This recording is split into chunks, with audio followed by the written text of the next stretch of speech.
Hi అండి, అందరికీ నమస్కారం. నేను మీ సుజాత రవీంద్రనాథ్. నేను చిల్డ్రన్ సిరీస్ స్టార్ట్ చేస్తానని చెప్పాను కదా, అందులోని ఇప్పుడు దోరా ఒకటి వేశానండి, మీకు చూపిస్తాను. ఇది 1 year బేబీ కోసం ఫస్ట్ బర్త్డే కోసం పెయింట్ చేశానండి దోరాని. ఎలా ఉంది? మీకు నచ్చిందా? నచ్చితే మీకు ఎవరికైనా పెయింటింగ్ చేయించుకోవాలని ఇంట్రెస్ట్ ఉంటే మీరు కామెంట్ సెక్షన్లో పెట్టండి.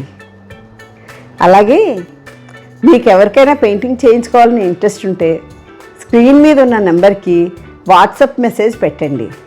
అలాగే ఇంతవరకు సబ్స్క్రైబ్ చేసుకోకపోతే సబ్స్క్రైబ్ చేసుకొని లైక్ చేసి మీ ఫ్రెండ్స్ ఎవరైనా సరే ఇలా పెయింటింగ్ చేయించుకోవాలనుకున్నారనుకోండి, వాళ్ళందరికీ కూడా షేర్ చేయండి. చాలా యూజ్ అవుతుంది. Thank you.